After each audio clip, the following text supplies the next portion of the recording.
You've got admin within the motor industry. You've got finance within motor industry. You've got technicians within the industry. You've got marketing. We need professionals in the industry. I mean, this is a 5.4% GDP contributor of the country, right? It's the second largest sector in the country after mining. One day, I want to be at the highest level in the hierarchy of the automotive retail side.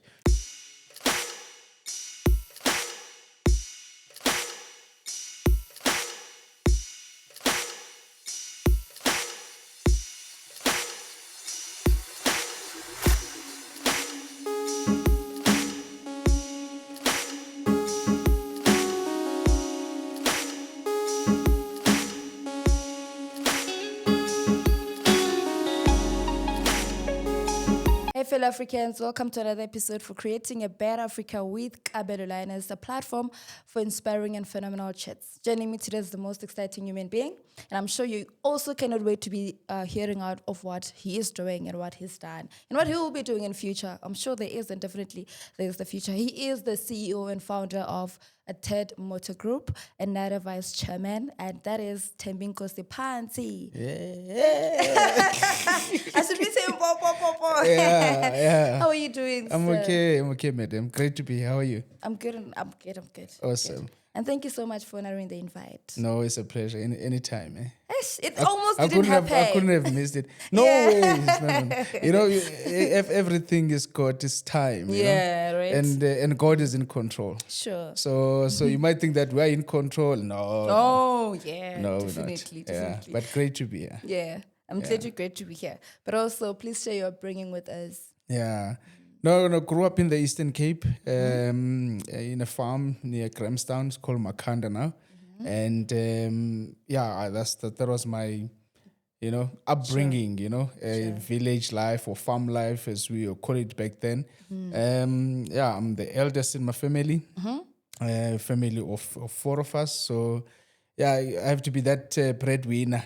Kind of guy within my siblings. And we grew up in the farm, and farm is like a village. If you see the village is Limpopo, and then that's basically where I come from. So, these mics and everything that I see here, these are new stuff for me. Back in the days, I would have played with this, like use it as a car. Sure.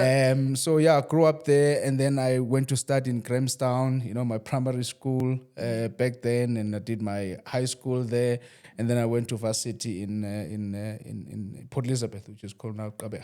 So that's my upbringing. So you owning the farm? I'm interested. Hey, I wish my parents owned the farm. No. They were working there as laborers, and my mom was working at what we call back then a kitchen, meaning that cleaning the white man's house, and then my dad was in the field, driving the tractors and all of that. It was a pineapple farm. Yeah. So no, my parents were laborers. Otherwise, I wouldn't have been here. If they owned the farm, I would have been at the farm managing it now. Sure. And also, I quote you in a quote where you're saying, we are not prisoners of our past, but pioneers of the future. Yes, absolutely. I think most of the time, what we tend to do is to always look back where I come from and think that that's the place of residence. That's not the place of residence, It doesn't matter where you come from and how bad things were. We talk about previously disadvantaged. Yes, I might have been previously disadvantaged back then, but that previous disadvantaged environment didn't change what God has ordained for my life. Right? Yeah. So hence I'm saying we're not the priest. So you can't lock yourself in the past. Say, I know, Mina, I didn't have anything. I belong here, It's similar things to losses and hurt, We shouldn't hold back to things that don't serve us. However, we must always use it as a base and a reference point to say how I grew up. I'm not going to end there. Sure. I'm going to change my life and create a story out of my tough upbringing. But also, how did you overcome that mentality of this is not where I'm going to be forever? I know it's almost everyone that could be thinking, this is who I am, I belong to be here, stuff like that. Look, I think for me, the minute I realized that, okay, my upbringing was not normal. Sure. Right? Yeah. Something is not right. There's something missing. So now I need to go and find this something that will make me a better person, number one, make me a better person for my family, for me to pave way for others, and subsequently, expand whatever transformation that is happening in my life Sure. to the community at large, Sure. right? And I keep on mentioning God all the time because I'm a Christian and I believe in God, and God has done amazing work in my life and people around me. God speaks about restoration Yeah. to your original DNA. No single person in the world is born to be poor. Sure. No one person in the world is born not to have a brighter future. Circumstances, yes, do happen, Yeah, right? yeah, Like of course. I'm sure now in the upbringing, somehow that takes you back to like it was rough, Yes, right? yes. But then we need to work and push Uguti. We get into that restoration to our original DNA because the God we serve, we speak about, I've got silver and gold for you. Yeah. So, but at that time, one doesn't see it. So I think for me, it was a matter of, okay, something have to change, and I need to be the change in my family and subsequently in the community. And I've stalked you quite a lot before this show, before this chat that we would be having, and I've noticed that you are one of those people that really resonates with networking so much. So I wanted to ask you, as a great networker, what's your secret to building and maintaining strong relationships? Look, I think firstly is to be yourself. Sure. Yeah. And not influenced by your surroundings, not influenced by the company that one keeps. And I think when I enter into the corporate world, right, I realize one thing, and one thing is that you're not an island. Sure. That's when the networking question comes in. Not an island. You need to work with other people. You need to have stakeholders within what you are doing, And now, if you take then your background, where you come from, and then you said, okay, for me to be able to achieve certain things, I need to connect with KB. I need to connect with that person and that person, right? And now the relationship part is how you manage that relationship or partnership with others, right? And now once you manage it well, this is where the real networking part comes in now. The people that I've connected with, then they're going to start talking about me to other people.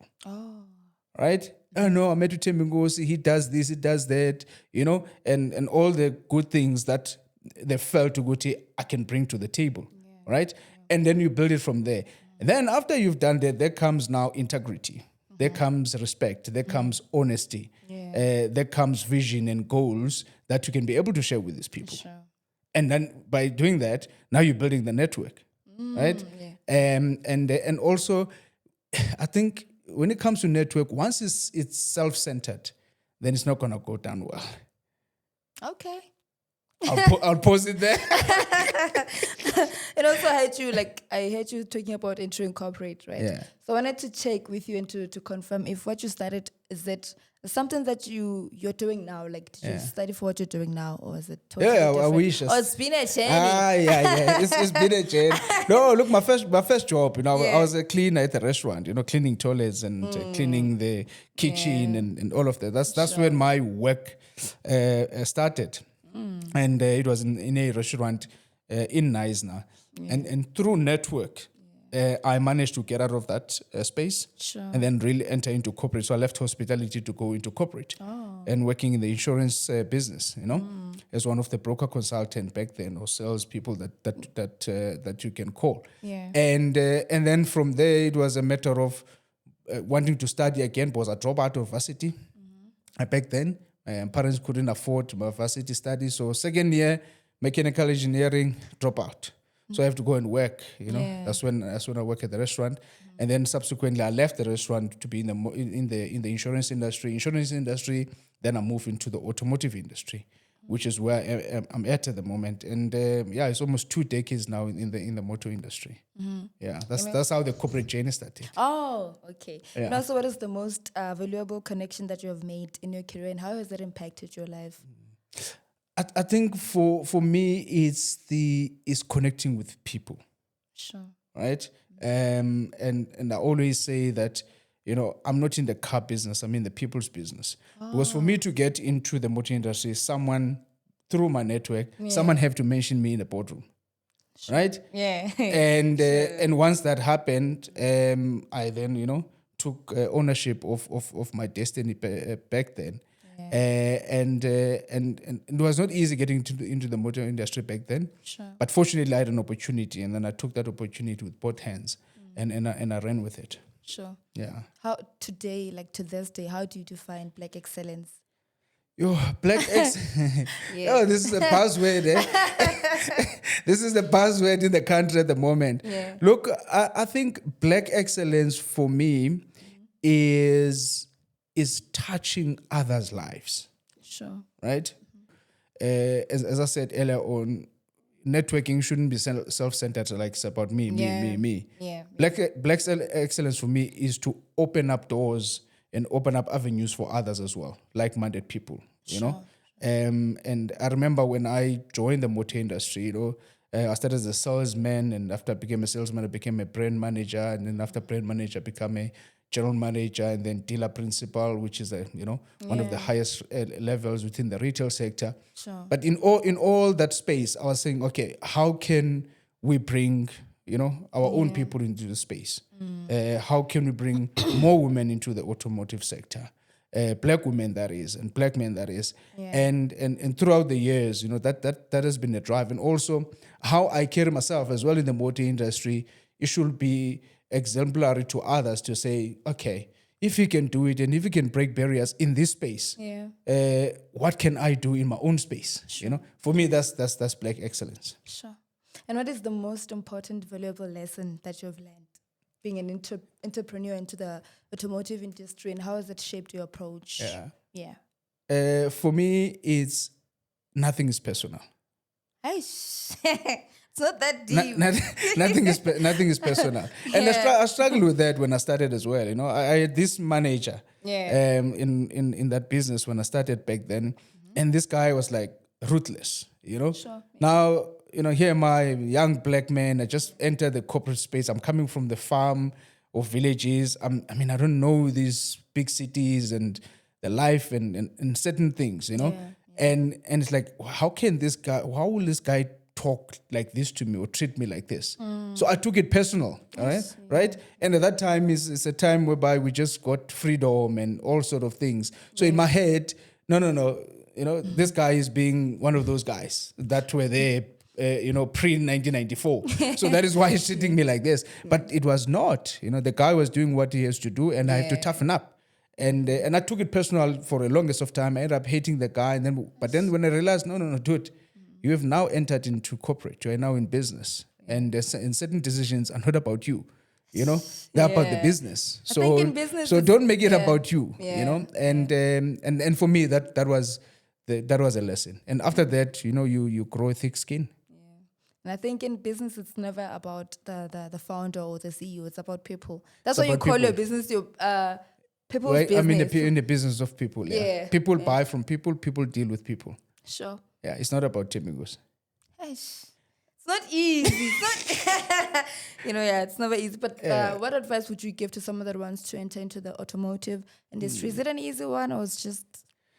Yeah, no, it's not an easy one, but there's a lot of opportunities within the motor industry. People always think that, no, it's just selling cars. No, it's not only selling cars, You've got admin within the motor industry. You've got finance within the motor industry. You've got technicians within the industry. You've got marketing, departments that are needed within the industry. You've got advertising. You've got new cars. You've got used cars. So it is so huge. And also got finance and insurance management. Sure. So people always think that, no, I just need to enter the industry as a salesperson. No. I've seen a lot of people that are coming from other professions, someone with accounting degree or an accountant coming into the industry and become as a CA coming as become an accountant in the industry.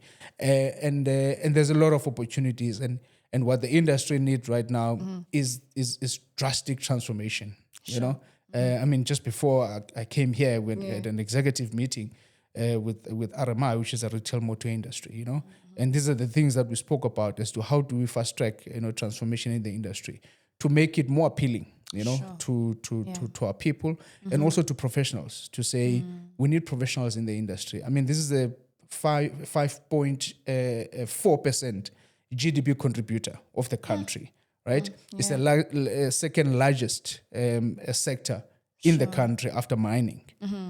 So what does that tell you? It tells you that it's a massive industry, it's a bigger scope, and it needs all the skills, expertise, and also really drivers of the economy, because everyone needs a car. Sure. It's either your business, you need buggies or commercial vehicles, trucks, and all of that to get your business going. So, and hence then it's the second largest industry in the country. But did you envision it like that when you started in your humble beginnings? Did you see it thus far? Yeah, look, okay, not this far. I saw it as a huge industry, number one. Sure. And number two, looking at how things were done, I was like, no, man, industry can really do better in terms of transforming into a professional industry. Yeah. Because I'm in retail, which is a car dealers side of things. And of course, we've got manufacturing and all of that within the industry. Yeah. So I was looking at the retail point of view to say, one day I want to be at the highest level in the hierarchy of the automotive retail side to be able to change the status quo. And now I'm privileged to say I've achieved that, to get into that space. Now it's a matter of what do you do then with the seat that you have. So now you're at the table, all right? You've got your seat. Are you going to sit and be comfortable and enjoy the sparkling waters and the coffee here while other people are talking and deciding where the industry should go? And the answer is no, And that is why I'm now the vice chairman of NADA nationally in the country, which is the National Automobile Dealers Association. So all the dealers, retail dealers, your franchise dealers, they are under this association. And now I'm the vice chairman of that. And what we do there is to really, really drive policies, all right, governance, and also assist, our members in terms of dealers as to how they can navigate, the economy in the country, navigate their businesses, and also transform the industry, which is exactly where I wanted to be. Sure. When it comes to the NADA point of view. And of course, in that, I had to also do something. I can't just talk about transformation. What am I doing about it? Yeah. And that's why then in 2019, I started my own business after I've, moved into different roles within the industry to start my own group. It's called Tetka Motor Group. Sure. And it's been coming leaps and bounces. Started small with one dealership. Now we're expanding with dealership in Bryanston. Now we're opening up another one in mainland. By the way. Wow, immense congratulations. Yeah, thank you. Yeah, Opening one now on the 1st of December in Millen Main Central Square, because it's good to talk about something, and yet you don't do what you are talking about. Yeah. So if I'm talking about transformation, also driving, the transformation that is needed in the industry, I also have to be in it. Yeah. So I'm excited about that. So I'm getting an invite on the 1st. Why not? I thought you were going to be the MC there. Yeah. And also, how do you stay ahead of the curve in terms of industry trends and innovation? Yeah, look, this is an interesting one. So if I look at Tetka Motor Group, our slogan says "Meet the Future." Sure. So we're basically doing things differently to the traditional way of having a car dealership, right? And there's if you look at the concept of taking a dealership into a mall, because that's what we're doing with Tetka, we're looking into the future to say, do you need a massive Taj Mahal? Or you can go into areas like this, In Europe, they're doing it already. So they're in the future already, and then we are lagging behind. Yeah. And also the technology that is needed. And you look at the electric cars that are coming in. You look at your hybrid vehicles, plug-in hybrids. And then you say, okay, what do you do now to prep for the future? Sure. So you need to be innovative and be a technology-driven sort of a business, in order for us, to meet the future that we know is gonna happen. I mean, look, now I'm sitting doing a podcast. I'm not sitting at a traditional radio station whereby I'm giving 2 minutes to talk and then that's it. We can sit and have a conversation and talk about things, which is something that was not there before. So similar to the motor industry, as players in the motor industry, we need to keep up with the times and move with the times in terms of how we're doing the business. And also, not everyone will go into the dealership these days. So what do you do? So you need to create systems for the people to see the car without seeing the car. And create technology and systems whereby if you've got a car that you want to trade in to buy a new one, I've got systems in place to be able to evaluate that car without missing that car physically. Those are kind of things that we need to keep keep abreast to and also move with the times. And I think it's in every business. Subsequently to say, how do we move the times? I think in business you need to. We don't want the codec and the likes of Blackberries and the like stories, whereby it's a massive brand and then because they didn't innovate and then it dies. I think in business we need the spirit of adaptability, being able to adapt. 100%. Nice. Yeah. Otherwise, no. And also, what is the biggest risks? Biggest risks that you have taken in your business, and would you do it again? Yeah. No. I think for me the biggest risk is to want to start more and more and more of these things in this tough economy. Yes. Right? Yeah. I remember when we opened the first shop, it was just during COVID. And people were like, what are you doing? But I have to take the risk at the time. The opportunity was there. And but then a lot of people said, no, maybe it's not the right time to open the business and this and this and this. And 5 years later, the business there is standing. The brand now is known in the country. Yeah. So the biggest risk for me was to start the business during COVID. Hey. And that was too risky. Yeah. But when you see it, you see it. I think if you are convinced, you don't need someone to have a weight in terms of, you don't have to do it, you have to do it, etc. 100%. No, 100%. And also, I coach you did say something like there are huge opportunities in the motor industry and a few black player. And how do you wish to change that? Like, how do you wish to make sure that everyone gets see it the way you see it? Yeah.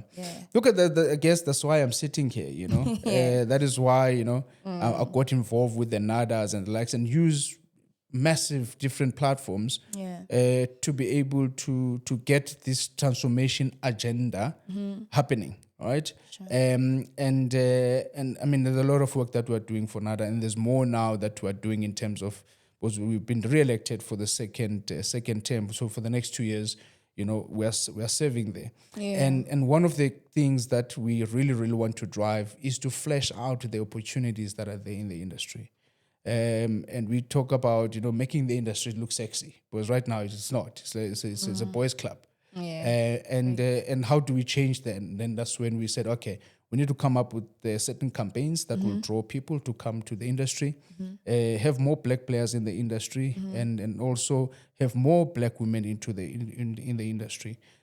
So those programs are coming now. We've started already. So I mean, Saturday I went to we have invited myself and the chairman of NADA to the Motor Industry Women's Award. All right, in South Africa, and those are kind of stuff that we support. Those are kind of things that we drive. Those are kind of things that we advocate for. But you can't do it by just sitting. You need to show up and make things happen. Hey,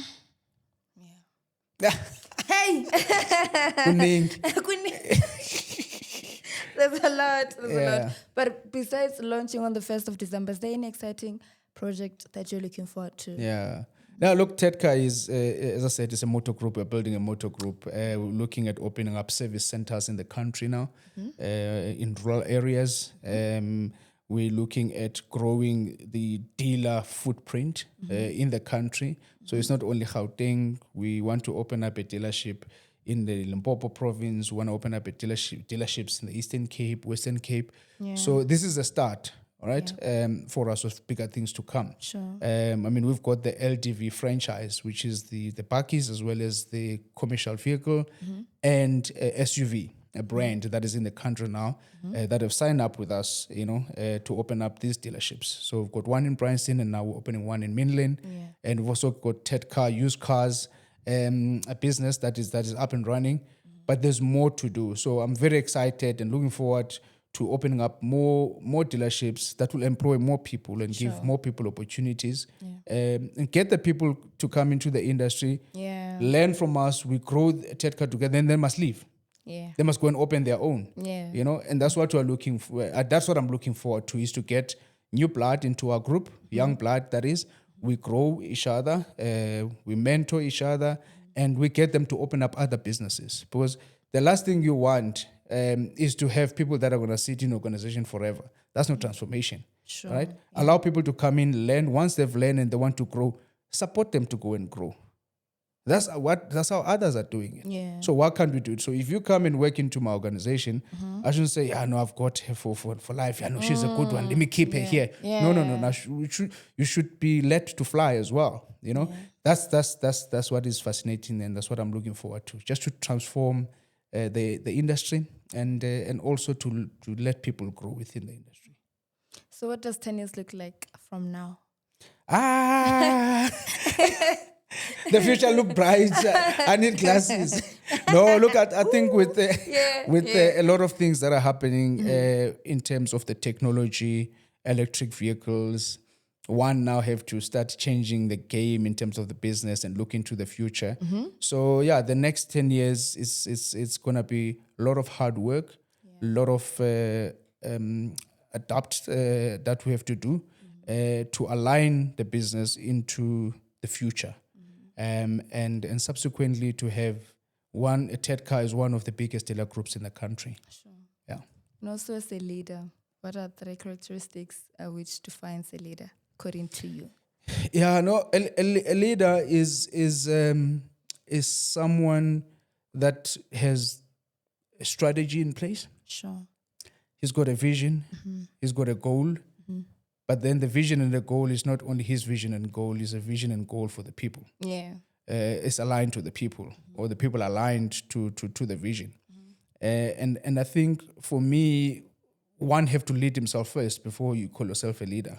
We can't lead others if you can't lead yourself. So it's leadership starts with you, in terms of how you lead yourself. And I think one of the biggest thing that we've got as a challenge right now, if we look at the country and look at the political landscape and geopolitics and all of that, there's a lack of leadership, right? And John C. Maxwell put it so well. Uti, everything falls and rises on leadership, right? So when we can't self-lead ourselves, how can we then lead organization, and how can we lead the country or economy? So for me, leadership, it starts with me, And I was saying to someone the other day how I so wish that, people in leadership is people that have got God in their lives, they've got integrity, and they've got respect for others. Because the minute you respect yourself, you're going to respect others. The minute you respect others, they respect you. And then we start to grow other leaders, right? But what we're seeing now, is people that want positions, but then that they can't lead. So I'm praying that and also I think the humbleness as well for me is a big thing when it comes to leadership. Humble leaders is leaders that really touch people's hearts, and hence I'm saying I'm not in the car business, I'm in the people's business. So the humbleness, it also plays a massive role. And of course, one have to be decisive as well in terms of decision making. But then we can do that with humility as well. I wish we can have the conversation the whole day. I'm learning. I'm also learning from your questions. I'm glad. Do you also do I'm not sure if you did mention this, but maybe I just need more clarity. If you do sponsorship and partnerships, like maybe supporting businesses or something like that. Yeah. Look, I mean, we're always open for collaborations and working together with others. So I wouldn't say no, we're not open. And I wouldn't say yes, we're open. I think it purely depends. So for me, partnership is an alignment. We need to align to a common goal, right? We have to align to a particular vision, right? And that's when collaboration for me starts, When it comes to sponsorships, yeah, sure, we do support and sponsor, previously disadvantaged, set up sort of like your charity organizations. Yeah. They need help, kids, and all of that. So yes, we do that. But at the same time, one won't go out and just collaborate with someone simply because this person is an influencer. That because also if there's no alignment, then why must I do it? And also I think what we see lately is that people want to collaborate because no, it's just a dealership, I need a car.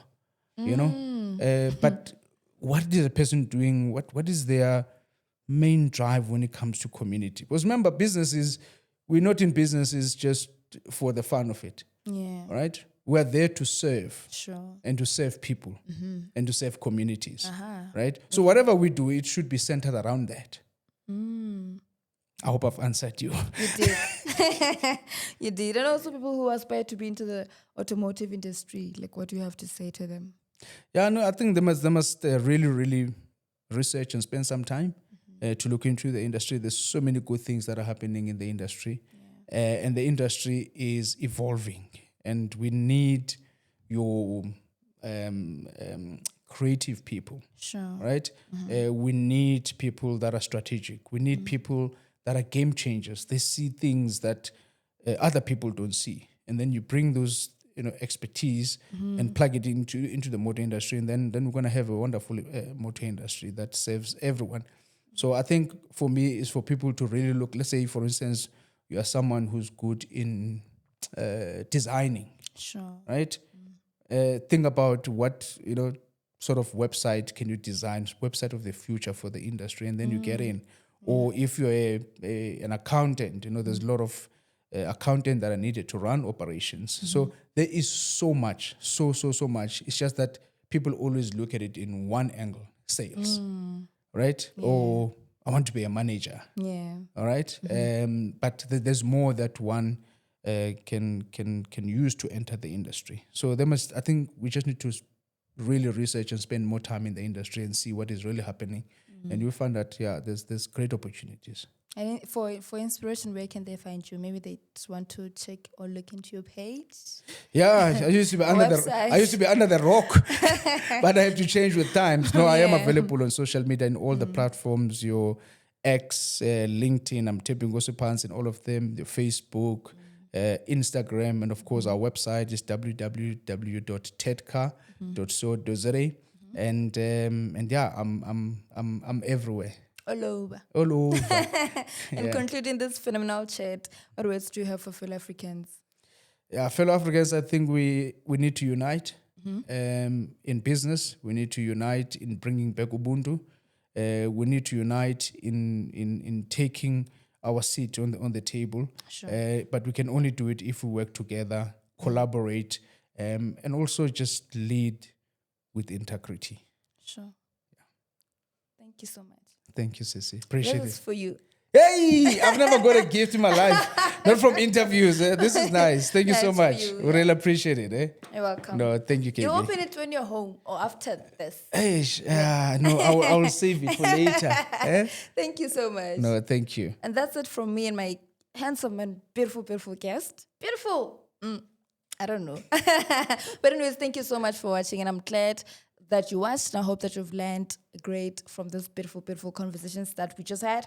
Make sure that you also subscribe to our page and ensure that you share link with friends and family. Until we meet again on the next episode. Mwah.